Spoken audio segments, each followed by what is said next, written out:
Where does that nickname come from? So six, it's kind of like four main reasons. The first one being is it's a military call sign. Okay. Six usually it means either the person who's in charge or it's kind of like behind you, right? Like think of it like a clock. 12 is in front and six is behind you. Okay. So there's a saying that we say a lot is I got your six, meaning I got your back. Ah, So that's kind of like where that came from. And the other two parts is it's Star Wars related. So very cool. I'm very into Star Wars, and the third one is because if you include all my family members, there'd be 6 of us. Oh, So cool. so 3 parts. What a perfect nickname. Mhm. Okay, let us get started. Okay. So, Six began his aviation career as a helicopter mechanic while serving in the U.S. Marine Corps. A 15-year veteran and gunnery sergeant, Six held multiple positions as a flight line Marine, from line supervisor to maintenance control non-commissioned officer in charge. Six has served all around the world, from California West Coast to ships patrolling the Pacific to the deserts of the Middle East. Six provides insight into military aviation community and the most useless movie knowledge to the team. So, Six, welcome to the show. I'm so happy to have you here. Hello, thank you for having me. And yes, extremely useless trivial knowledge. What movie have you watched most recently? Most recently, I would say, hmm, I mean, I've been watching a lot of rerun movies because the way things are right now, but I would say the most recent new movie was that Disney Soul. I'm not sure if you guys have seen or heard it. It was good? Uh, yeah, I think it was pretty good. For the most part, it was good. There's some stuff like eh. The one thing I hated the most was the ending. The ending I think was the Mm. worst. So trying not to spoil too much, the ending kind of left me like, wait, that's it? Like, keep going. Or it's one of those like, okay, they're gonna show something in the end credits to kind of tie it all together, but nothing happened. Like, well, good thing I didn't pay for this. So I know. That's the nice thing about all these streaming services, that you don't feel like you're losing out any money ever. yes. Well, I mean, you're not losing out for one particular movie, right? You pay whatever you do for the month, and you kind of get this whole slew of movies. But for one shell out, I think you're getting your good money's worth. Say Agreed, agreed. So, tell me, you've been in the military or you were in it for 15 years. What made you wanna join the service from the so. beginning? I guess you joined at 18 years old, hey? Yes, I did. Actually, I was 17 when when I first signed up. So what drove me to it was I've always wanted to do something like selfless, say, right? Just want to be able to give back to the community, help people out, and try to do good things bigger than myself. I had family members, not direct family members, but they were all in some form of service: Army, Air Force, the Navy, some Peace Corps, stuff like that. But not a single one of them wanted to join the Marine Corps. And I always Why? wondered, I always want, yeah, really, why? Why don't you? And one day I decided to just take it upon myself and go to the office and try to sign up. And the office there, they gave me all kinds of good info and whatnot, but they told me that I couldn't join because I was 17. They said like, "Well, you gotta get your parents' permission since you're 17." I was like, "Ooh, I don't know about that." I don't know how no, that's gonna work. So me doing the whole thing, I actually have to sneak out to go do that. Like my family was not about me joining the service. I don't know what it was, but they just didn't like it at all. And so I had to sneak out to do it. And I remember this day pretty clearly when I was at school the day after I talked to them, and my phone rings, and they go, "Hey man, can you come over to the office after school?" And in the background, I can hear my mother screaming through the phone, like, "Oh my god, she found out." How did she find out? Uh-oh. It's yeah. So then I get after school, I go right to the office and I see her standing right there and just like just gives you that look like you fucked up. Like, oh my god. And then of course I get the whole earful. They say, why not join the Marines? Why are you gonna go do this? You're gonna go fight all kinds of craziness. And like, To be honest, I reason one, I just wanted to get off the island. Like I wanna expand my horizons, I wanna go other places and see other things and help people and whatnot. Eventually, we came to an alignment. They kinda buckled and they signed me up. So, it's from then on, it's just been a ride since then, Against what your mom wanted, of course. of course. I mean, what mother is all about, like, "Hey, mom, I'm gonna go, join the military and, possibly die." Did you have any siblings in the military? No, not a single one. Matter of fact, I was the only Marine in my entire family that actually the only person in my family that signed up to be a Marine. Wow. Where did you grow up again? So I grew up in Guam. It's a little Pacific island about 3 or so hours from Japan. Oh, wow. Yeah, little rock, real small, like 25 miles long, like like a So town like a what town so in, what country were you serving when you uh, signed up? for the United States. Oh, how does Mhm. that work? So Guam's a United States territory, so pretty much anything that the US does affects that that island. So it's almost like it's almost like a state, but it's not.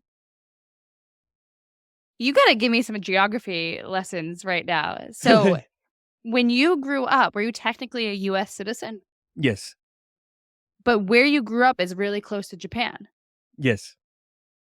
Did you go to Japan a lot growing up? I went there like maybe 3 or 4 times, but not like anywhere fancy. Most of the times when I did go to Japan, it's all around the Tokyo area, and I didn't speak a speck of Japanese. So, I had to rely heavily on the adults who were with me to, like, kinda coach me through it. Right. And, I mean, eventually, I did learn a little bit of Japanese, but it's been so far gone since I used it that I remember not a single thing about it. So Very interesting. So, take me back again. So, you're 17 signing up. Your mom finally gave in and said, "Fine, I'll sign you up." Obviously Mhm, against what she wanted. mhm, You said you wanted to join the military because you wanted to serve people and be selfless, but you can do that in a lot of careers. You can be a nurse, you can be a doctor, you can be a teacher, you can be a police officer. right. Still, why military? It's funny you mention that 'cause, my mother actually wanted me to be a doctor or a nurse. My grandfather wanted me to be some kind of a clergy person, right? Like, oh, be a pastor or be a friar or something like that, right? Where you heal with the spirit or something like that, one of those things. What drove me to be in the service mainly was because it was so different from what other people expected or wanted of me. Like, I was like the curious citizen, like, well, why not?" Or you can call it the dumb person was like, when they say, "Don't touch this," like, "Well, why not?" You go and touch it. Were you scared at all? What Did you know what you were signing up for? Yes, that I did. Okay. That I did. But, of course, when you're young, you're stupid, you don't know anything, like, yeah, war sounds fun, I played a lot of video games. But they did say, like, "Just so you know, when you join the service, you kinda sorta give this undertone agreement that you're willing and able to fight." I'm like, "Okay, sounds fair." I mean, I'm all about that, and no one really takes that into consideration until it actually happens, you know what I mean? So, I was kinda sorta scared that it might come to that, but then again, this was kinda sorta the norm because 9/11 happened and a bunch of other stuff started brewing in the Middle East, so if you showed up there, you kinda sorta agreed that you wanted to be a part of that conflict, so that was kinda sort of like, the undertone of it all. It's like, "Okay, you're gonna serve and help people, but just FYI, you're gonna fight." "Okay, whatever." So your first year of joining, was it right after 9/11 happened or right before? It was right after it. Oh. I remember when that whole event happened, I Mm. was actually, in school, and they showed it the whole day, like, they canceled all the classes, or Yep. we were still in school, but they played the news footage all class long or all school long, and everyone was just talking about, well, how crazy it was, how tragic it was, etcetera. And of course, then everyone's already mad because like, "Oh, they attacked us and this and that." And whatever the causes was to drive that direction, everyone was already pissed off because it happened. So, everyone just, like, all of a sudden became patriots. Everyone all of a sudden Mhm. wanted to do something, right? Either join the fire department to go clean up the wreck or whatever the case may be. And there was a small few of us like, "I'm just gonna join the service and go do what they did to their place." Do you think when you joined that was kind of in the back of your mind, like a little bit of revenge or Not really, just because I mean, I felt for it, but at the same token, like, it was too far away from me, like, it was on the other side of the world, so, like, for me, like, wanting revenge for it, it was just wasn't really the feeling. One of the biggest feelings for me was like, I wanna get off this island. Yeah. Just get me I'm out of from here. an island as well, and at 18 years old, I was like, "Get me out of here." Yes, right? So you understand. So, like, you're seeing the same old stuff. It's one of those, like, you're stuck in a time loop. Yep. You're you see the same faces, you see the same people doing the exact same thing, or it turns into a legacy thing, right? Like, "Oh, my mother was a baker, so I'm gonna be a baker," or my father was a fisherman, so I'm gonna be a fisherman." That's really it, and there's no wiggle room to do anything different other than to just go way outside the mold and see something else. So I think that was one of my primary motivations was I just wanted to get out of here. I don't care where it takes me, just get me out of here. Take me back to maybe the first few weeks or first few months, when you finally joined the military, and feel free to use as much imagery as you want. Were you So shocked? Is it what oh, you signed up for? Take me oh, back. I'll tell you. I mean, it doesn't so there's no shortage of footage of what w the first I'll say the first 10 weeks of any military is gonna be like. You can YouTube anything, you'll find it. And This for was someone prob who hasn't YouTubed it, tell us what it is. so there wasn't YouTube at the time, but they always tell you, like, "This is what your weeks are gonna be like, these are what your days are gonna be like, this is how much they're gonna scream and yell and all this stuff to you." And it all sounds fine and dandy because you haven't associated that yet, like, you hear about it, but it's like doing something for the first time, like, you feel you're smart, but then when you go do it, you look real stupid. So the first day I get there, I remember them saying that the weather is gonna be way different because where Guam is, it's super humid, and then where we were going, it was super dry. Like, "Okay, so at least it won't be wet." And where were you going first? Where were you I wa stationed first? So where I went first was in California in the US, so, oh, like, nice sunny places in California that never rains and all that, okay.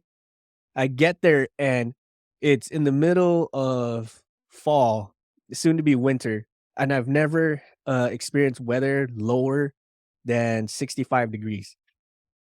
So I guess so right when I get there, it's like 51 degrees and it's raining. So I'm like, "You lied. You This is all not what lied I to me. signed up for. Yeah, you all lied to me, you bastards."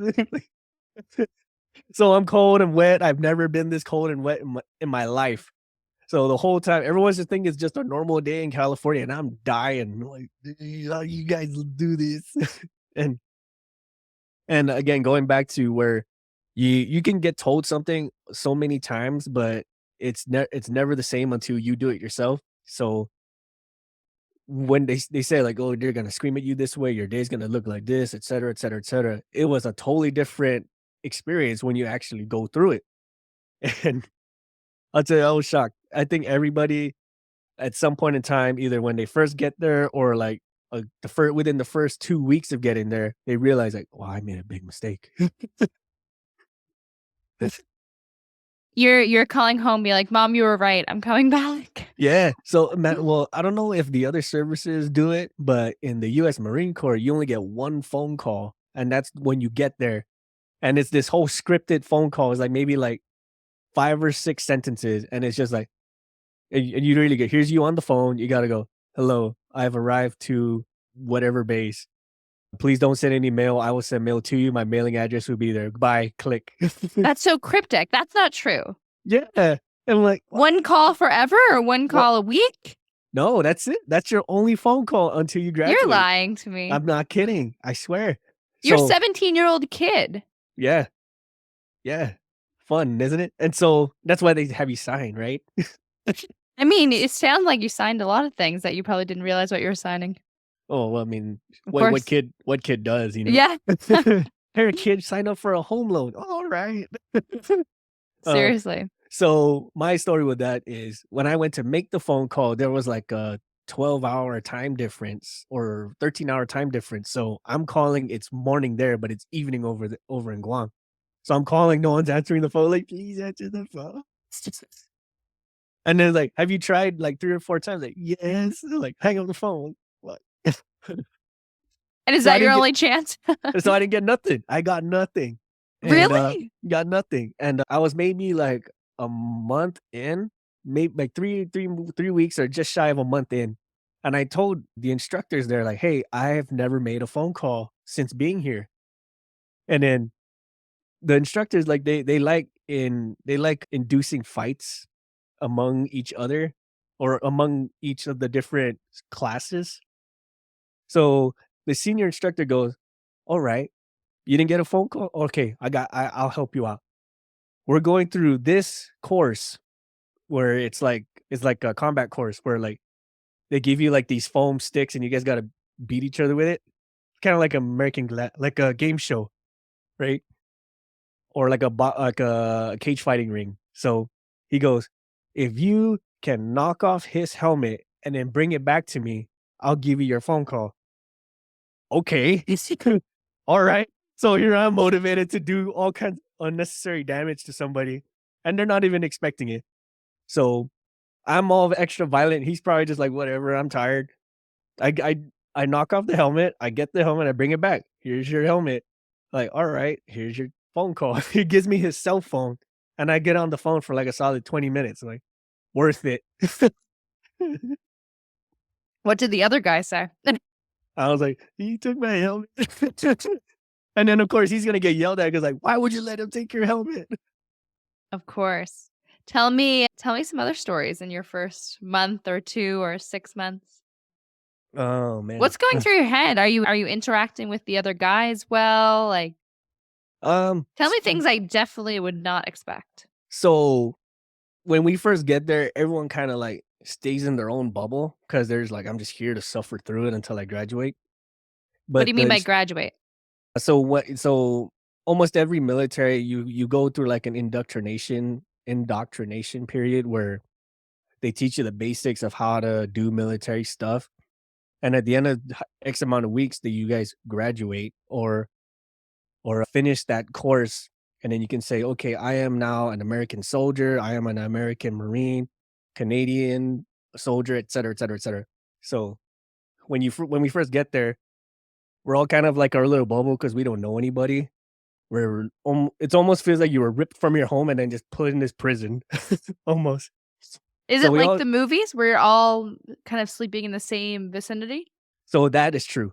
Okay. That is true. We're all sleeping in bunks. It has just barely enough room to go shoulder width away from it. Wow. And some movies you'll see like, bathrooms with no stalls. That is true. Wow. Or There's no bathrooms, privacy no anymore. privacy at all. And the reason why they do that is to, remove your sense of identity or kinda like drive down Individuality. individuality, Yeah. and then we'll build you back up and just real and then saying like, "This is how strong you can be. This is how independent you can be. This is how teamwork helps you," and stuff like that. So that's all that stuff is like a big psychological game as far as like breaking down what you think is identity and then to help build that back up, especially your fears. Like some guys are like definitely afraid of heights, like, or they're definitely scared of swimming. And like, okay, we're gonna expose you to more heights and swimming.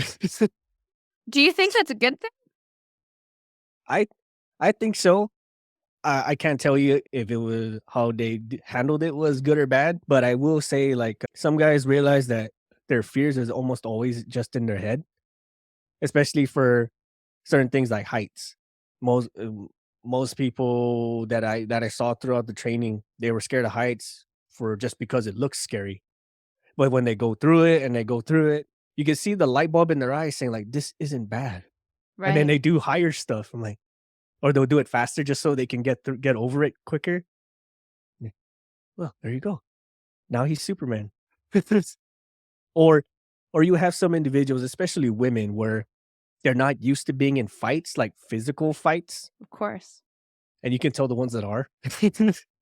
But you would have a lot of women who just are not into fighting or having any type of physical altercation, and then you put them in that environment where there's no choice, and then you realize just, like, how much you are as a person to confront that and then overcome it, and then you feel fantastic about yourself, like, "I just mind blown." It sounds like they're very much conditioning you and Mhm. exposing you to things that you probably wouldn't have ever been exposed to, Yes, that I would even within a definitely group setting. say. That's pretty much the best way to say that. Do you agree with some of their practices of training, or is there other or things that you don't agree with how they train you up?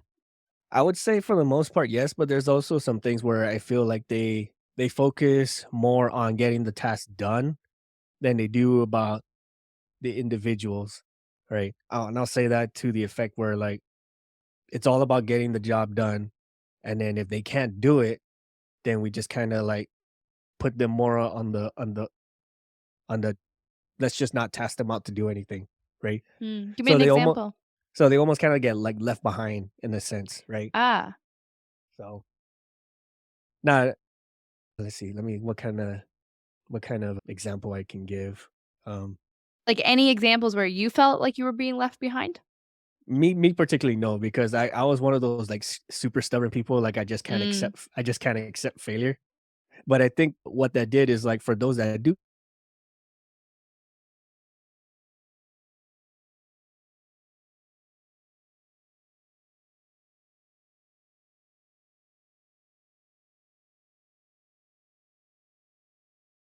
no way of getting it done by yourself, and we would we would almost pick out who we want on our team just to make sure that it gets done right.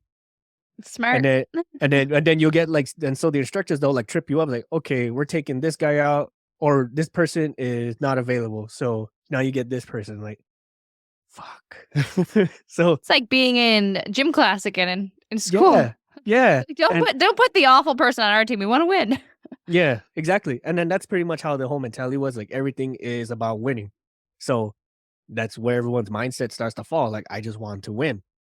And because they equate winning equals living Right. and losing equals dying. So we will get individuals, especially the women, they'll get individuals who just can't do the task or it's a lot harder for them to do for reason X. And when they can't do it, we almost just leave them out of it. Right. Like we kind of single them out of it, like just sit over there or Like, we need to get this done. just pretend you died or something. Like just like, like, And yeah, like just sit down, just don't do anything. And if they ask why you couldn't do it, just say, well, you tried and you hurt yourself or something like that.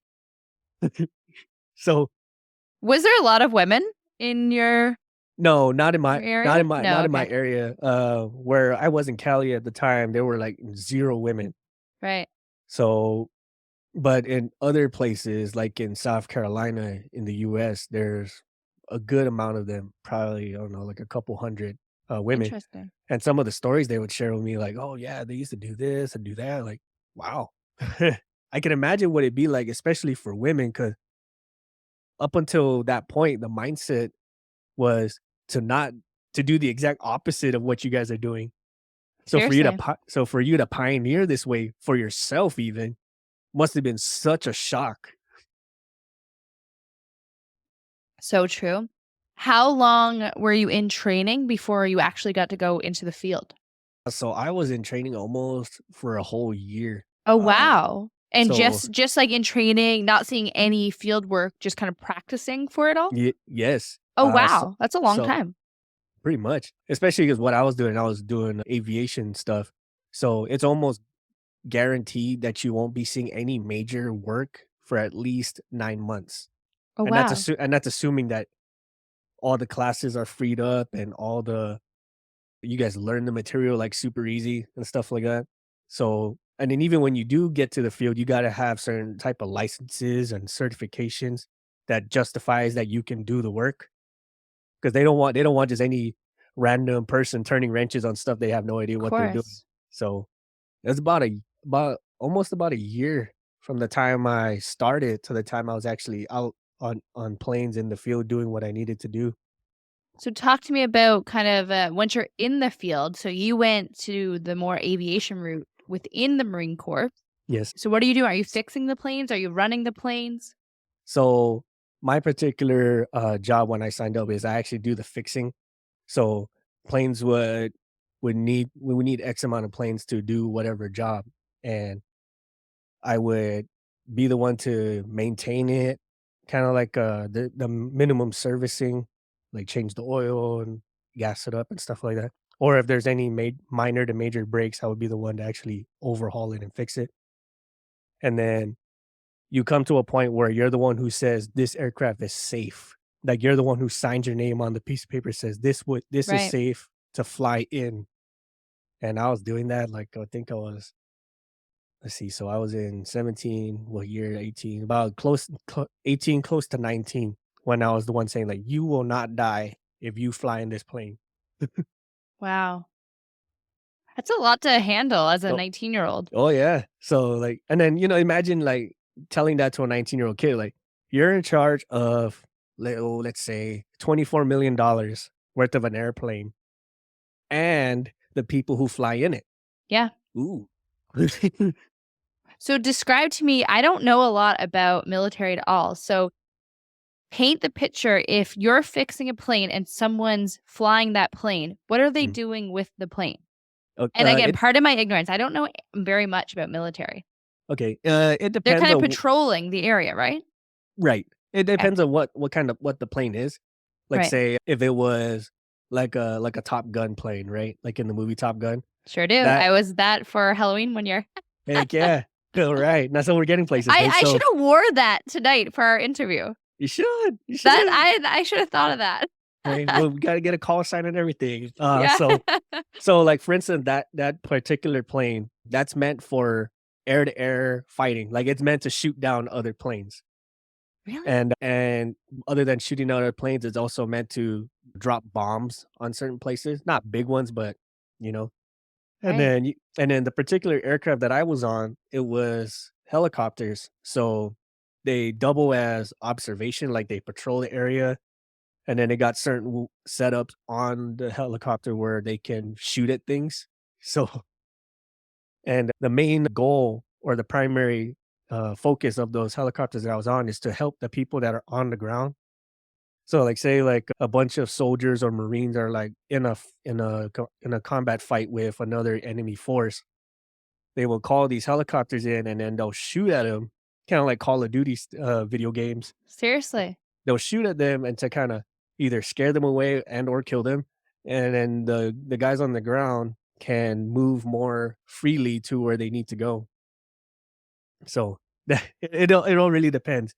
Then there's other planes where, like, they're just meant to carry stuff, Right. kind Supplies and supplies, cargo, trucks even, or other aircraft, which is crazy. oh. So now, throughout your 15 years with the Marine, you said you served all around California, the Pacific, Middle Mhm, East. So within that 15 years, so we're talking 2001 to what? 2016, 17 kind of? mhm, yes. What wars were your team part of, if you're allowed to Uh, share? so I was pretty much everything that had to do with Iraq or Iraq, I can't Like say my pronoun US versus Iraq.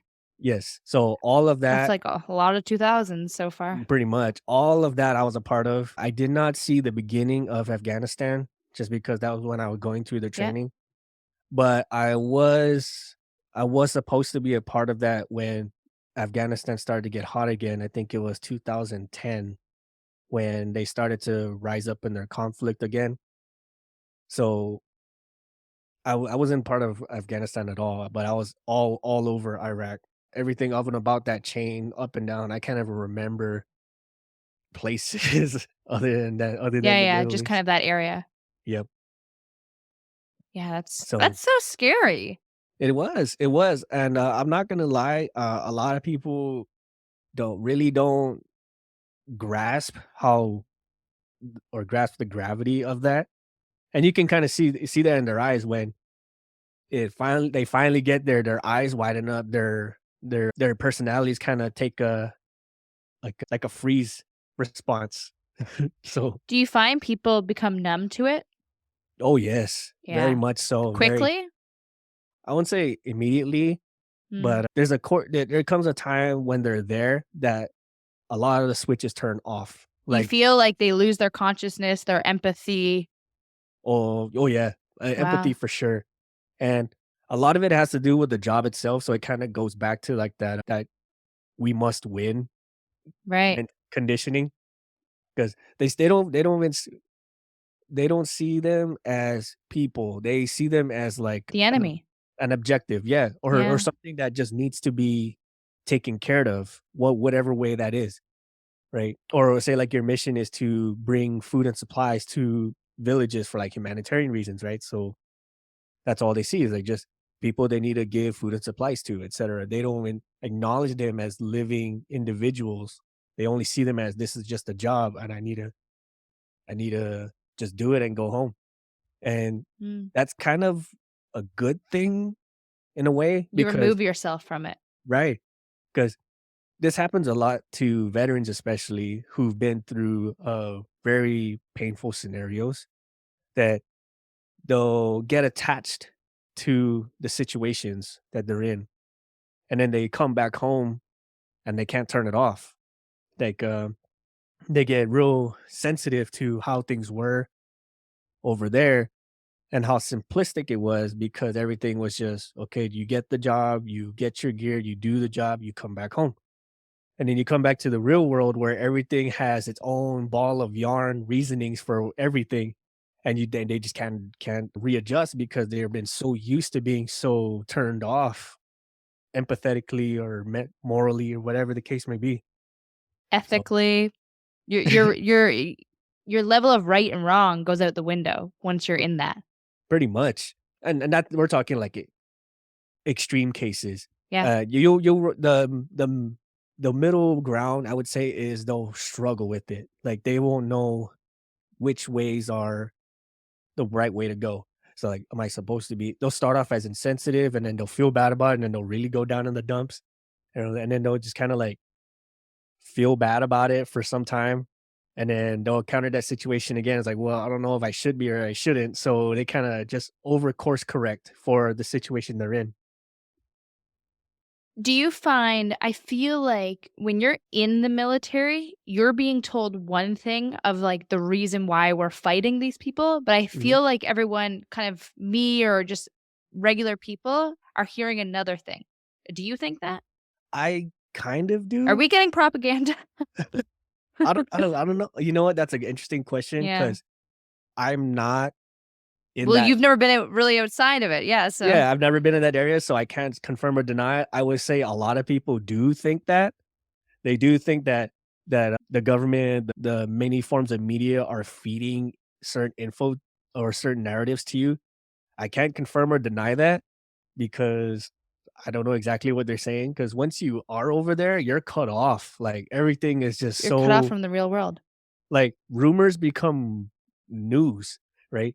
I'll give an example is almost every time I was over there, there would be some sort of celebrity death.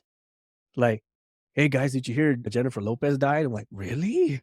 How'd you hear She that from?" didn't, right? "She did it. She No, did it." I'm like, let's And clarify. or like, "Did you hear Justin Timberlake got married to so and so?" I'm like, "Really?" You know? How are you guys getting that news? And we don't know. And it honestly, it could all just been some guy in the bathroom just like, I'm gonna come up with something to really stir them up. And then Oh, because you can't go check to see we what's can't we can't verify any of this. So so all the information that we're fed as far as what's going on the outside, it could all have just been made up for all we know. But so you guys are the ones really getting propaganda. pretty much, right? Sounds like for And pure entertainment, though. right, yeah. Like again, like I said, like, oh hey, oh Jennifer Lopez died, really? And then we'll just kind of debate about it, like she had some pretty good songs, or some or something dumb like that, right? And then they come back home to the real world, they find out that she, in fact, was not dead, or so and so did not get married or divorced. I'm like, "Well, That what must the" mess with your I'm like psyche a bit. "Oh, what the hell?" You know? Right. So, as far as that is concerned, I can't confirm or deny. I know that once you're out that way, or if you're cut off from most other news sources, people tend to make a lot of shit up. So, Yeah, of and I think course. a lot of it's just to kinda get you talking and get your mind outside of what you're doing to kinda Mm. give you that break, I guess. Have you seen some scary stuff? I 15 years? I have, and it's sad to say a lot of the scary stuff I've seen was not in combat, which is What do you mean? so an example is this, I think, was in 2009.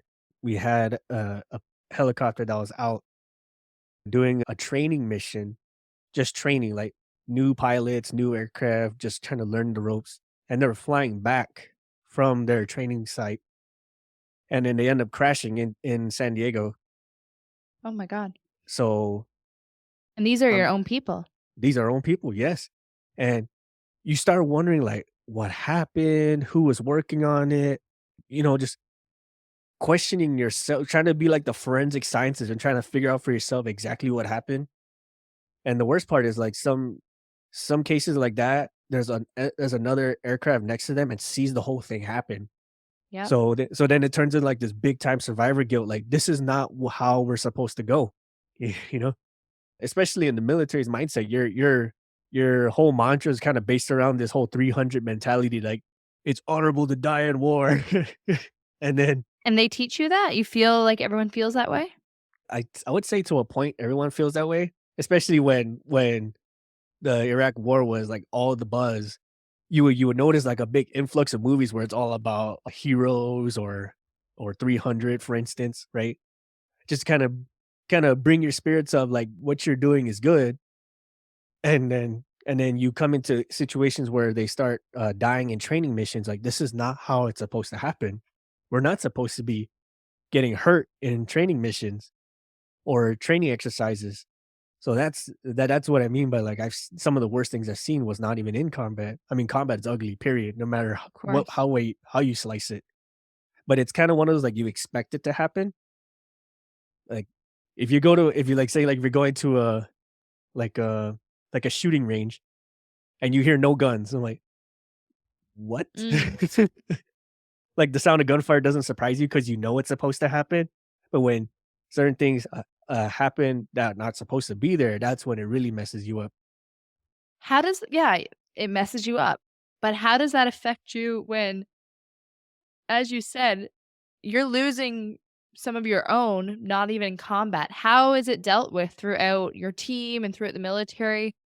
Does the military tell the families what actually happened or Yes, yes. So they have this huge protocol when something like that happens. They turn off all communications with everybody else but the person's families because the reason why they want that is they want to be the first ones to tell you, the family member, Mm, that X happened. Because imagine, like, if you're a mother, you turn on the TV and then you hear on the news that your son or daughter just passed away for something completely not supposed to happen. And then 4 hours later or 2 days later, you get a phone call from that person's military unit. "Oh, hey, did you so and so passed away?" Like, I know now because it's all over the news. So that would be heartbreaking. when it comes to big situations like that, the military is real big on being the first ones to let you know. Like, they'll cut off all communications. They'll even, black out the whole coverage just to kinda give you, the parent, the sense of notion that we're be the first ones to tell you. And I It's mean, a respect thing. right, and in some Yeah. cases you can't because, like, say, for instance, like the one in San Diego, all like, emergency response teams are gonna be all over that shit, like, quick, right? And they have to tell whoever.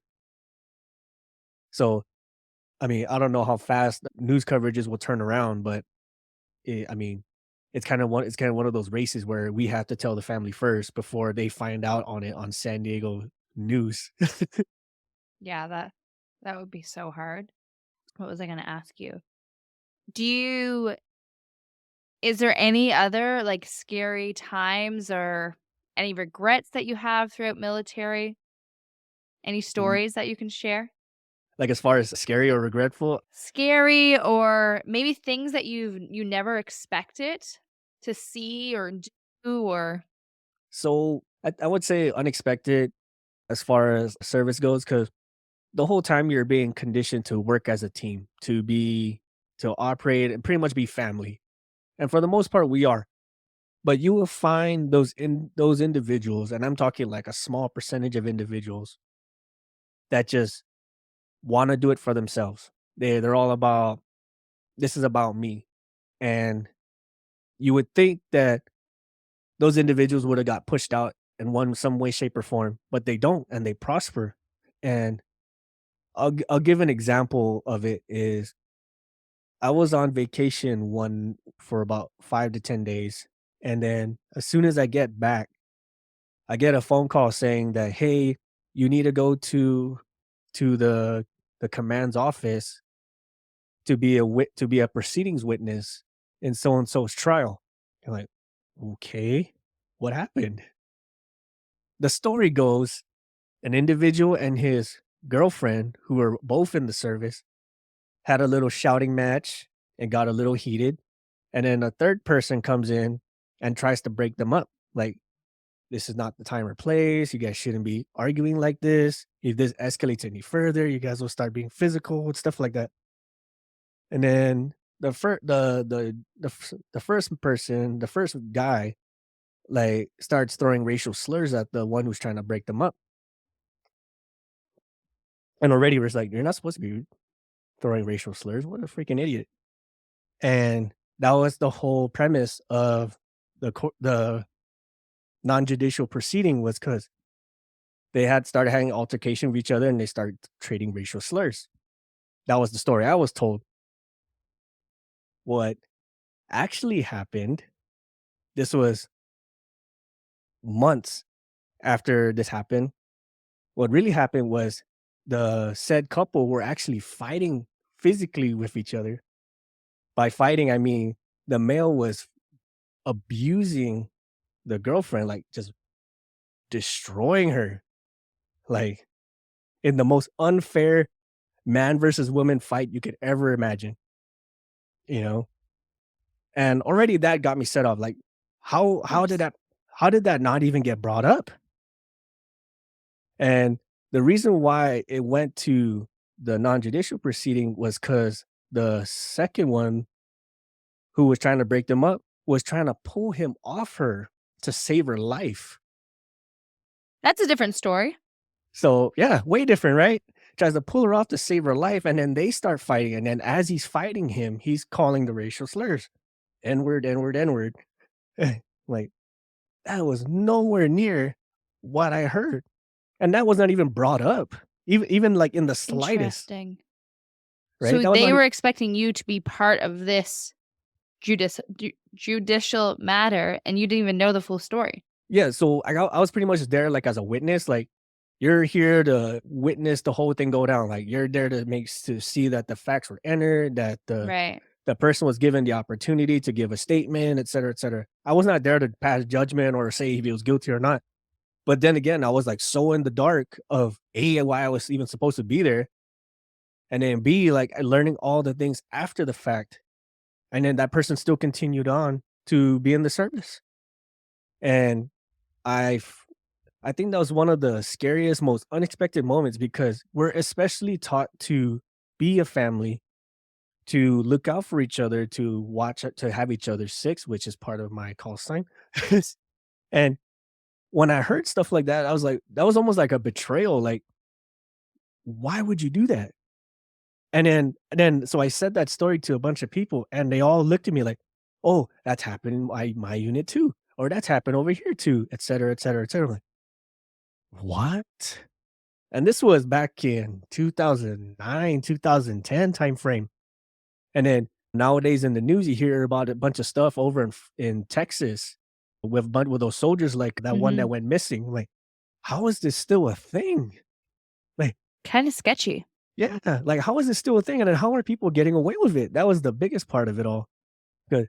And because you've served in the military before, you have a little inner knowledge knowing, "I think I have an idea what went down there." Yeah, and Yeah. that was mainly because of the shock, like, and I found this out through the couple shared a bunch of friends, and however good or distant those friends were, and they're very good at talking amongst each other.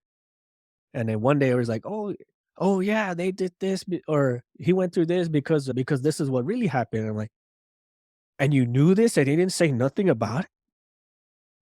It Why? questions people's character. Yes. I'm like, how is this even a thing? Like, how are you like just so cool about not sharing this information with like the world? Just Whew. just wild. I'm like, no, man. I would have spoke up like right then and there, like hang this dude. I mean, I'm sure there's a lot of stuff that happens within the military. I'm sure I know there's a lot of things that happen that no one's speaking up about it, hey? Right? Yes. And then you see a lot of these movies where they cover up a death, or they say, "Oh, she asked for it." Right? How many of those have you seen and heard? I'm like, those are true. Yeah. Wow. So you served, as I mentioned earlier, for 15 years. How does it work? Is every year the same? Are you moving jobs? And kind of why only 15 years? Why did you leave, I guess? So, you kind of get a stint every 3 to 4 years. Most people, when at least how the US does it, is you sign up for four initially, and then you can re-enlist or sign up for another four. Do And you choose to reenlist or do they decide? we choose. We choose. So I've said yes 3 times, three and a Wow. half times. Ooh, uh, okay. Walk me through so that. so when you go through your first four, you kind of have really no choice of where you're going because you came to us first. And then every 4 years, you sign up again, and then you kind of get a little bit of incentive to reenlist. Like you get a choice of where you want to get stationed. You get a choice if you want to change your job, or if you want to do a temporary job, stuff like that. So most cases, whatever job you got, that's kind of the one you're with until it comes up again for your reenlistment. Like say I signed up to be airplanes. And then at the end of 4 years, I can get asked if I wanna change that up to a certain point. So I think it's after 10 years, you can't decide what to do anymore because 'cause you're kinda so entrenched in it, and it's just a waste of time to Yeah. retrain you to do You're basically something else. changing careers. Yeah. Yeah. So after 10 years, that's kinda like you're stupid for wanting to change it. But you can do, like, temporary stuff, like, you can be an instructor somewhere, or you can be a recruiter to get more kids to wanna join the military. Okay. Or, like, train officers even, stuff like that. So, that's one of the incentives you get for, joining, and then, as far as I'm concerned, like, you once you hit a point, you kinda get so high up in the ladder where you're not just in charge of planes in general, you're in charge of the action of fixing planes, Yep. like, a maintenance manager, say, right? Like, you don't turn the wrenches no more, you just the one who does all the planning and scheduling and manpower assignments and all that. So that was pretty much where I was before I left, and what drove me to only hit 15 years instead of 50 was there was a point in my time where I just felt like I was fulfilled, like, everything I wanted to get done was accomplished, and I decided to, really focus on my family Mhm. because for, I think I wanna say 6 or 7 years, I never saw him. Wow. So so or I would see him, but it was just like these glancing hellos and goodbyes. Like I was home, but my mind wasn't there. Like Of I'm course physically not. home, but my mind's never there. Yeah. That's like for pretty much anyone who's like an extreme workaholic. Like they only come home to sleep. Yeah. Yep. I know a lot of them. Mhm. So that was pretty much my life. It's just because that was the demand. Like I had to have my work brain turned on all the time, and so there was just like very little time for family. And then once I hit that 15 years, it's like, all right, like the war's over, or at least my our version of the war is over. We've hit a point where a lot of the newer guys are now taking leadership positions. I mean, just because I've been in that long. And then there was a moment where like I started to value my time with my family a lot more than my time with my fellow service members. Yeah. And so the decision was mutually made between myself and my family, like, okay, it's time for me to relive the family man life. So how was that transition out of it? I'm sure it was Um, tough. I'll tell you, it was rough. Anyone who has ever served in the service, I can tell you, will tell you it's rough. And You think the it's transition out is probably tougher than being in it? yes, yes. Why? And I would say a lot of it is because when you're coming in, they tell you all the rosy shit, right? Like you get to travel, you get a secure paycheck, you get X amount of vacation days, the whole wazoo. Your family's gonna get taken care of, which they are. And then once you leave, it's kind of like, okay, bye. Right? What? That's it? Like, Mm. or it starts to turn into a check in the box, right? Like, we told you about this, check in the box. We told you about that, check in the box. Here's your here's your paper saying that we've told you about these, and bye. Mm. And what are those things that they tell you about? So, almost anyone who leaves the service, I would say every military in the world does this, is they'll put you through like a class, like a 1 to 10-day class about what it's like or some of the programs out there to help you once you leave. Like here's a program that helps you with school, here's a program that helps you with changing careers and stuff like that, which is all fine and dandy. But by the time they give you that course, it's already almost too late for you to utilize any of those programs because some of them, it takes time to get it rolling. And Mhm. it usually takes anywhere between 6 weeks to 6 months. I mean, anyone who's ever went from no career to having one can tell you like it doesn't Doesn't happen. happen overnight. Doesn't happen overnight, and sometimes you're job hunting for months, Years. right? Years even, right? And so there you're trying to make a decision that's gonna affect your whole family's life, and you got maybe like, I don't know, if they're nice enough to send you to the court to these classes 3 months ahead before you leave. So you got 3 months to get your whole life after the fact situated, and it's just like it feels like it's not enough. You're having to deal with all this, and the pressure just mounts up. I'm like, oh, what do I do? Am I just gonna be jobless? What do I do? I mean, if you were smart enough, you would probably start looking once you've already identified in your head that you're gonna be leaving. But most people don't. Yeah. you know, like ask any normal person. Like, if you're in your job right now, have you ever thought about leaving? And have you ever planned to do something before you actually leave? No. And most like, "No, absolutely not." I mean, unless there's a threat that I'm gonna get fired, then maybe I'll start looking, but even then, that's like what, like 2 months?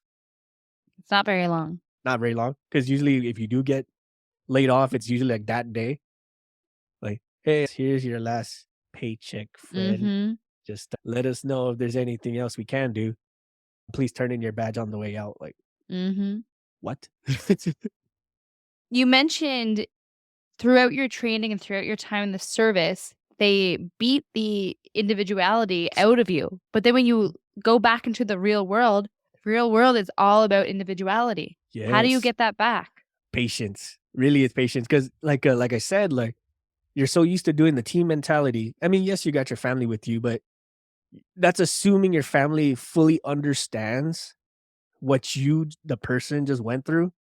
So And they there's a don't. li- there's a little bit of a learning curve, and almost anywhere in the world, they'll just kind of take all your sacrifices, all your services, and all your work late, stay late experiences, and then just kind of group it together into thank you for serving.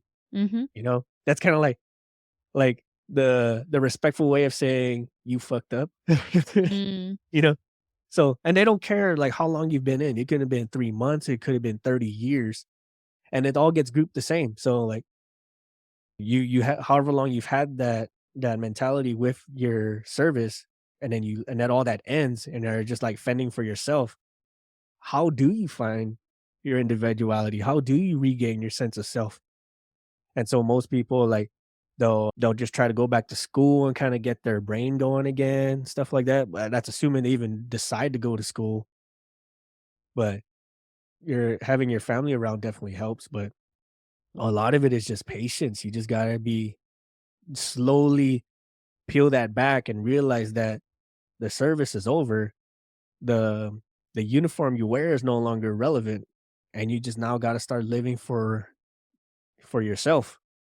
And you can start small by, like, just kinda rewording things, right? Instead of mission, now it's job, or instead of my unit, you now say the company or something like that. So, like, That's a little big change in your brain. it is, like, these little nuances can Mm. play such a big impact because 'cause you're so used to using certain terminology, and you can tell for Language any has a big effect. yes, you Mm. know, and it's so funny, like, I see it nowadays where new guys who freshly got out of the service try to come over and get a job. They'll use a lot of military heavy words, and for someone like me, I understand because it's been that long, but for, say, someone who's fresh, who's never seen, heard, or been around the military, and they say that, and like, it's like speaking a totally different language to them. Like, what are you saying? Like, I hear English, but it's not coming through. It's not everyday language. Right. It's like they're using this whole 'nother communication that just not getting through. And I think that's part of the reason why a lot of them have such a hard time adjusting is because the communication piece is just not there. Did you struggle with a lot of PTSD when you came out? Me personally, yes. And so I did see some pretty gruesome stuff when I was in the war. And for almost the entire time I was in, it was like seen as normal. It was like this is what we all normally go through. You're supposed to be mad. You're supposed to have bad dreams and all this and that. Or like people have traumatic events, they all like instead of saying like here's how I can help you, they just kind of go, me too. Right? Ugh, You know? not Like helpful. not helpful at all. Like cool. Mhm. I mean, cool that we can share something, but that doesn't help, right? And I see this a lot, especially with people who've been in domestic abuse situations where they'll say like they'll try to code it in such a way like, yeah, I had this really big fight with my significant other, and they'll just kind of immediately, and you can already hear the room go, me too. Like, that doesn't help. I mean, cool that you did, And but that it's doesn't help. not the same level of fighting. Right. Yeah. And so going back to the PTSD thing, a lot of the time I was just like, A, I accepted it as normal. It was supposed to happen. And then I was pretty embarrassed of having it. I still, to this day, I'm still real embarrassed to say that I go through any of those issues. And so I'll Why? call it, let's see, for me especially is because I I feel people have had it worse, you know? Like I'm still for the most part all together. And I can at least articulate myself in a semi-normal fashion, but then you have some individuals that are just so rattled, like they can't sleep right, they can't talk right, they can't act right, and a lot of it is just whatever battle is going on in their head still. And so, like, when someone like me who's like who looks, feels, and acts semi-normal to say that they got it, it's just like, but this guy's got it way worse than I do. Like, who am I to say anything? But then I've learned, like it's one of those you call it for what it is, don't try to shadow it, and just do what it takes to adjust, right? Just cause and I'll go back to the domestic violence thing because I see a lot of women especially really struggle with this because they don't call it what it is. They just say like, "Oh, it's my fault," or "It's because of me. It's because of something I said or did," or it was just a little fight. It was not one. It's one of the better fights. I'm like, you shouldn't be fighting. Period. What's going on with you? Which is kind of funny because those are a lot of individuals that I've talked to or in some of the classes that we've taken, which is kind of sad in itself. But you got to call it what it is, and you just got to accept that what you're going through may not be in the same scale as someone else, but it's what's happened to you and it's affecting you, and you got to do what is right for you to get it mitigated. That sounds really, really Debbie Downer You right now. No, no, don't worry. You mentioned classes. What are these Mhm. classes? Are they classes for PTSD? Like, what are the classes called? So we've been through a lot of. I am right now going through some type of PTSD class, and that's just because I've found it in myself that it's not helping me to just keep it to myself. So I am personally going through those classes. They have different words for it. They call it like coping skill classes, therapy. Sometimes they kind of just blanket say therapy. But what I'm going through is just kind of like identifying it first, right? Or assessing how bad it is. The ones you get through in service as a whole, they call it post deployment assessments or pre deployment assessments to kind of see like where you are functionally as a human and then how bad has this rattled you or if it rattled you, right? And it's one of those again, check in the box kind of things like do you have trouble sleeping? Do you have trouble remembering things? Do you have a lost interest in your commonly liked hobbies or whatever the case may be? Check, check, check, check, check. Okay, here, call this number. Okay. Do you find when you were going through your time at in service, when you went through something traumatic, was there any therapy given to anyone, or it's just you just roll with it? For the most part, we all roll with it. Wow. And again, this goes back to the mentality that it's normal, like it's supposed to happen. You would have they'll always say like if you're feeling something, if you have an issue, reach out and talk to somebody. No one's gonna do that. But no one's gonna do that No, not a because bunch of men. No, absolutely oh, not. absolutely not. Clearly no. No. And the sad part is you get the women to think that way too. And so they really don't. And you can really tell like when a woman is really trying to push something down because it really Yeah. shows in their face. I can't hide any emotion Right. ever.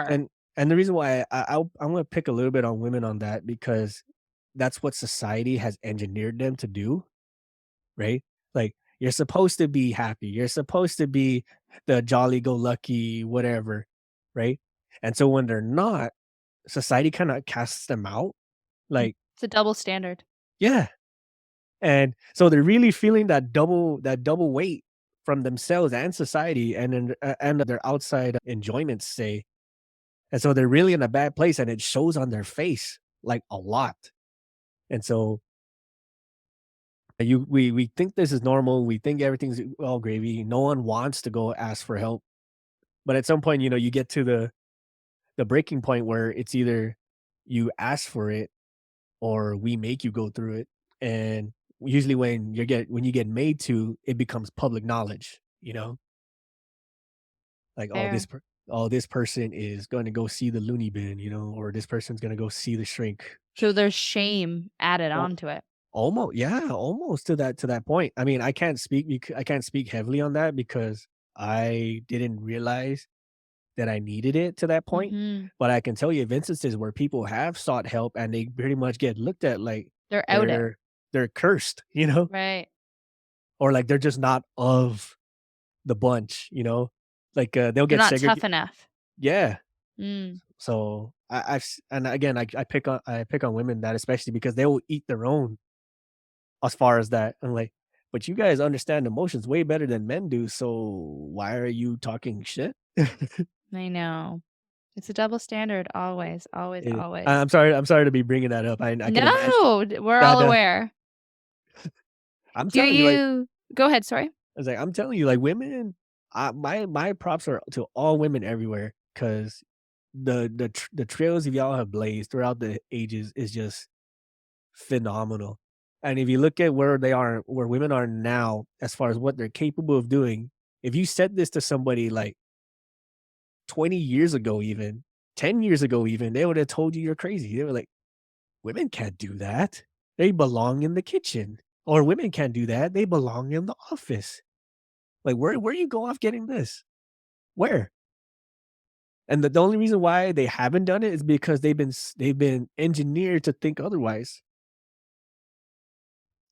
When you came out of the service, When was that moment you realized, like, "I need to go take some of these coping mechanism classes"? Did you join immediately, or did you wait a couple of years? Oh, I waited for a while. Oh, I wouldn't say years, maybe years. I would say maybe, yeah, maybe like a year or 2. And the reason why again is because I wasn't aware that it wasn't normal.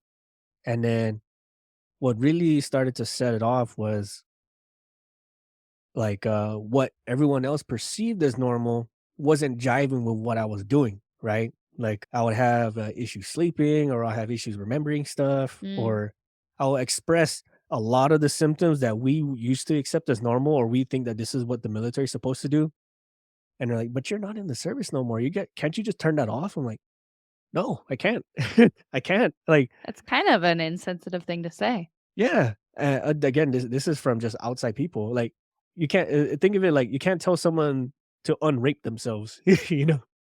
So, I mean, please, I dare you to try and just see how that conversation ends up, but But it's funny, it's them saying that to you has that same effect, but even when you gave that example, I'm like, "Whoa, whoa, whoa, that's totally different." But then when I mhm, thought about it, I'm like, "No, like, given what you've been through, it's all trauma. mhm, and so, You can't like, what forget about it." you can't, and then I use trauma, like raping, for instance, because it's so wrong, right? It's one Right. of those things, like, it's wrong. It's so gross, it's grotesque, everyone hates it. So, everyone only understands the act, no one understands the after effects, right? Or you're not told all the inner workings of what that person just went through, like, I can only imagine what it's like for a rape victim, like, the smell of individuals will just set them off, or the smell of certain deodorant will set them off, Absolutely. or the sound of screaming even, I can only imagine. So, when Could it be a found certain alcohol that they can't ever be around. Yes, yes, and then Mhm. so that's similar for individuals with PTSD, depending on what it is, depending on what the situation was, like, they can't be around things that make sudden noises, or they can't be around certain smells even, right? And I can attest to this because I recently reconnected with some of my friends who were in certain the same areas as I was. A lot of them don't seek help because they just feel the individuals they talk to don't understand, and They're and not that's finding the right therapist. right, I and hear that a lot across the board in therapy. That's why right, people stay away. and, it's kinda like they're talking to a complete stranger, like, "Who are you to tell me what I'm feeling?" Right? But from my end, it was just like it was once it's starting to be realized, like, this is not normal, this is how not I should be acting, and I can see on the people around me that it's affecting them, like, okay, maybe there's something amiss here, 'cause everyone else cannot be all collectively thinking the same thing, you know? Do you have a partner or kids? Yes, both. I have a wife and I have 4 kids. You have Crazy. 4 kids? 4 kids. Yeah. 4 you obviously had them while you were still in the military. Yes, yeah. Actually, my youngest one I had outside the service, so he is completely unaware of everything. Wow. But all the other ones I had while I was in service, and How old most are of they? my oldest is in her 20s. Wait, what? Yeah. My oldest is in her 20s, and my second youngest is gonna be 9. My third is 6, and my youngest is gonna be 1. Actually, he just turned 1. Wow, So, you have your hands full. oh, yes, I got the full spectrum. So, if you guys wanna know what it's like to have your 18-year-old kid go to college and, like, forget about you and all this, ask. That's so much on you though. You're coming out of the service, you have a kid in their teens, you're dealing with your own stuff. Mhm. Holy crap. You Yeah. have toddlers, you have young kids, you Mhm. have a wife trying to figure it all out without your help, you're in Mhm. service. Mhm. And my hats off is to her especially because, like you said, I'm in the service, I'm hardly there, my brain is almost never there, and so she has to hold all of it down, You're and never I'm present. oh, yeah, basically never, so, I mean, in most relationships, that will just end, like, immediately. So, for her to have that kind of dedication, and for any person out there that's willing to put forth that kind of dedication, hats off to you all. You guys need a holiday. flat out, like, worldwide holiday, worldwide, like, significant Military other. wives, it's tough. Mhm, and we don't talk about this a lot, but military husbands too, like, cause there's women out there now Of where course. they're the service members and they're killing it. And they're just making it happen, and for the spouses, the significant others, whatever the case may be, for doing what they're doing to hold it down and understand that one day they'll just get a phone call that they're never coming home is tough. It's tough. Tough on your kids too? Like, always having you away? Oh, yes. Like my son, my 6-year-old, he was born while I was gone. So, I didn't see him until he was about 19 months. Wow. Like, That's really I tough. was there when he was born. I was maybe there for maybe, like, a month or 2, but he doesn't know. And so by the time his forming years come by, I'm like a complete stranger to him. So That's tough on you. Like, it's hard enough as a dad, you have such less of a connection than the mom does with a newborn, and then mhm, coming in as a total stranger. yep. It was rough. That messes with you. So, how I kinda did a cheat code for that is because my wife would got him into superheroes, like Spider-Man, Iron Man, stuff like that, all those superheroes. So, he was hardcore into it. I think it was maybe yeah, I think it was like 19 months, almost he was 19 months, something like where he was able to recognize and actually speak their names. So, I was gone that whole time, but he's all into superheroes. So, when I came back, I bought a Spider-Man costume and I showed up to him in a Spider-Man Cute. costume. So he's like, "Oh my god, it's Spider-Man." I took off the mask, "Hey, it's daddy." Smart. So now it's still I swear, like, it's conditioned him now. So now he thinks his dad's a superhero. So every time he sees the superhero movies, he thinks it's me. That's So really cute. so there we go, connection made for everyone out associate them to something that they love and then try to be that. Right. Very, very smart parenting trick. I tried that was, like, the one genius, other than that, man, ooh, don't do I bet. especially for budding girls, oh my god, I was so lost. I don't know how anyone can handle that. So lost, especially when they start becoming independent and wanting to do their own thing, like, you slowly just fade out of the picture, I'm like, Yep. I don't know what to do, and then the only time they You come feel back like an to awkward teenage boy again. You're like, "I don't understand girls." right? Oh, when they come to you with problems, like, "I don't know if I'm the one for this." Yeah, unless it's like a relationship gone wrong, that's when it's all dad, right? Yeah, you can help there. You know the brain and what's happening there. Yep, yep. Oh, man, yeah, so, like, now that you brought that up, man, it's just that was probably been my best readjustment is having them around Right.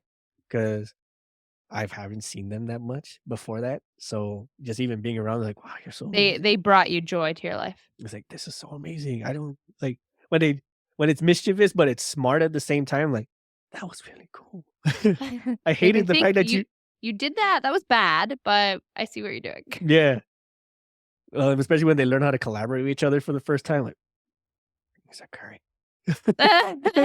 This is You're so learning how to take over. yeah, this is like National Geographic stuff. I mean, it's terrible, but it's so cool at the same time. That must be so tough as a parent where you see kids doing something bad, but you wanna laugh as well, and Yeah, you're like, "No, I have to parent right now. This is can't be right. funny." Or, there's this saying that goes like, "You don't realize, like, how you were as a person until your kids start doing the same thing." Yeah. Like, Monkey see, "Ooh." monkey do. Yeah, like, "Ooh, damn, man, like, was I really that bad? Damn."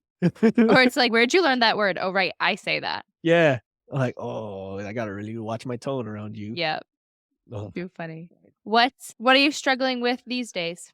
Yeah, I mean, you're Uh, 5 years out of the service now. Is everything still fresh? You're still struggling with things day to day? um, there's things where it's still pretty fresh, and I think those are just things that are just never gonna go away. But I'm learning with my family, like, this is how we deal with it. This is how the signs look like. This is what the triggers are gonna look like. Here's how we can all help each other with it. And it's one of those, like, we don't whenever you have issues, any kind of issues, the best thing to do is to not hide it. is to address it up front, either as a whole family or as the key members of your family, and then kind of work things out because with any kind of relationship, this is me going to relationship psychology. Any kind of relationship where you're hiding stuff, that's just the recipe for disaster. Right. I mean, let's not go into like the deeper end of shit, like oh, like you're hiding like cheating or something like that. Oh, you're way off my base on that one. But Fair. anytime you hide something, I mean, it's just a recipe for disaster. No matter how small or big it is, like you just gotta be open about it, either all together or just the two of you, whatever the case may be. What are some of those triggers for you that you spoke of? So for me, okay, now this is getting kind of embarrassing, but for me, it's like certain smells, like pita bread, I guess it's called, or panini bread, Okay. right? Because in certain areas of Iraq, there was always like the smell of like burning bread. Mm, I forget the name of that, what that bread's called in Iraq, but there was always that smell around. So mhm. every time that smells around, it kind of reminds me of certain places, right? Or say like certain loud noises, or there comes times where like things will just randomly get super loud, even though my hearing is shot. Right, I bet. So, and I'm learning as we're going along, like how to mitigate or manage a lot of that stuff. And the same breathing exercises they give pregnant women, I go through. So it's pretty weird. Yeah, because you mentioned you're in these classes not with just ex-military people, domestic abuse, ex-military, what else? So there's been a lot of, I would say, domestic abuse and rape, a lot of rape, Right. which is sad in itself. And then you get a lot of individuals who are in like say car accidents, near miss car accidents, and really rattled their brains, or not just domestic abuse, but parent abuse, Mm, right? Like their mother, father just really whooped their ass as a kid, right. or did more unfavorable things, disgusting things to them, which I hear a lot of for women, which is even more gross. Yeah, very common. So, I mean, and I'm finding all this out, like, why would you do that?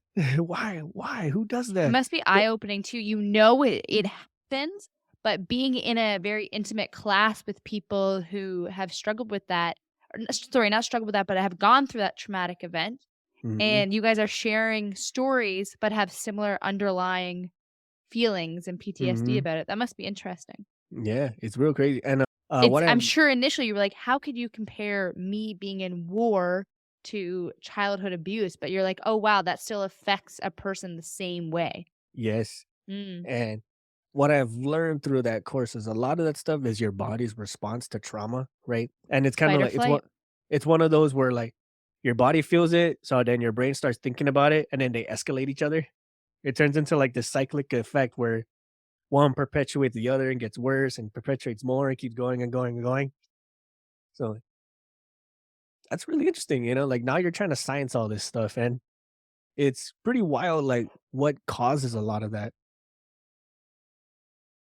To start closing it up, what's you're working in aviation still though, right? Yes, Do you ever have any plans to go back to the military or we're done? I personally can't just because I've aged out. Oh, okay. What do you mean by that? So most services, you have a certain age limit to join the service or get back into the Okay. service.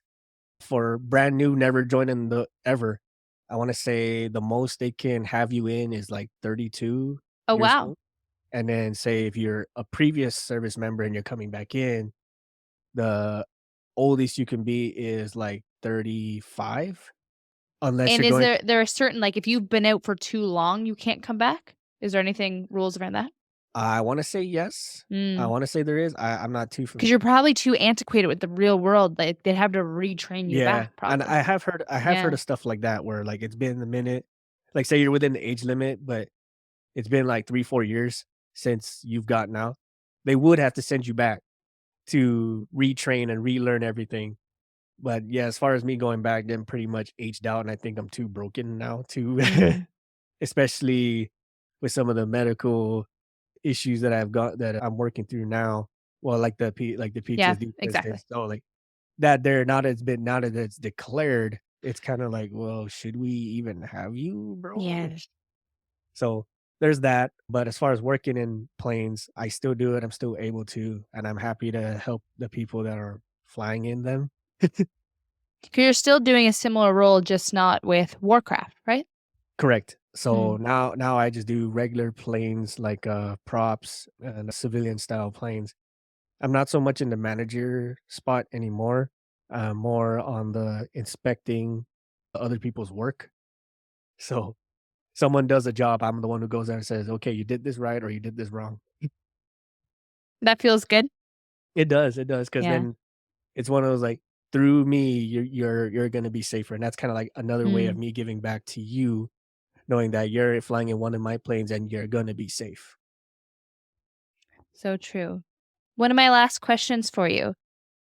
If someone's listening right now and they're also an ex-military veteran, any words of advice for them? I would say, um, it's not a sign of weakness to ask for help. Because yeah, I mean, no matter all throughout your conditioning training, all throughout your time in service, you're told, like, asking for help is a sign of weakness. Imma tell you, it is not. It is not normal. It is not normal, and you gotta call it for what it is and really seek out the means to help yourself. And like what we were saying, you can't scale what other people did to what's going on with you. You gotta understand how it affects you and what you have to do to make things right. And if anyone wants to connect with you further, how do they find you? So you can find me at the Canceled for Maintenance podcast. You can follow us on Facebook and Instagram. Facebook at Cancel for Maintenance, and then Instagram at Canx CANX for Maintenance Podcast. We do a lot of stuff about some of the behind the scenes things that happen with aircraft maintenance, some stuff most people would not know and probably would be scared to fly in a plane ever again for hearing it. I And bet. and then you can also check us out on cancelformaintenance.com. That's where you can learn more about the team. You can learn more about our episodes and how to contact us directly. And I've checked out your website and your podcast. It's good. It's entertaining, it's interesting, educational, and I went to high school with a bunch of people that work in aircraft Uh, maintenance now, so I'll share your podcast with Awesome. them. Send them our way too. If they got some stories they want to share or feel too embarrassed to say publicly, just let us know. Well, 6, it's been an absolute pleasure. As mentioned when we chatted initially last week, I don't know a lot of military veterans. So I'm excited and I'm happy that you shared just your experience. And I've learned a lot today. So Awesome. I thank Awesome. you for your time. That's what it's all about. Thank you for having me.